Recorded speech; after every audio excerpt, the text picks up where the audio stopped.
Voilà, là nous sommes sur le projet numéro 287 qui va consister à prévoir un magasin ou un entrepôt en rez-de-chaussée et puis des appartements au niveau des étages, quoi, avec bien sûr la possibilité d'optimiser le nombre d'appartements parce que quand même à Douala il faut dire quand même que le loyer étant très cher, on voit c'est tout à fait ce qu'on l'entrepôt pour des appartements.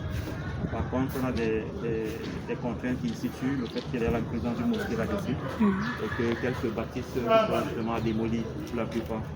Et également, l'autre contrainte, c'est que le terrain n'a pas une forme régulière. Donc, c'est un terrain qui n'est ni rectangulaire, ni carré, ni triangulaire. Mais il va falloir faire des solutions dans la machine pour pouvoir trouver la surface d'abord de l'emprise du bâtiment, la surface du terrain, et ensuite maintenant trouver le nombre d'appartements de façon optimisée pour pouvoir rentabiliser l'investissement du maître d'ouvrage.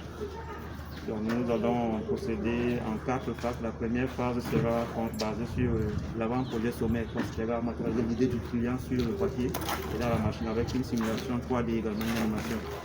La deuxième phase consistera à faire une étude géotechnique du sol pour avoir exactement la profondeur du substratum, c'est-à-dire la couche de base sur laquelle le bâtiment pourra prendre appui. Et la troisième phase sera l'avant-projet détaillé qui va permettre d'avoir les plans d'exécution techniques qui peuvent être envoyés sur le chantier pour l'implémentation effective du projet. Et puis enfin, une estimation financière et avoir une étude de rentabilité pour savoir si en combien d'années est-ce que le projet pourrait être rentable. Voilà un peu l'essentiel du projet qui se voudra bancable à terme. Voilà un peu, donc c'est le numéro 287.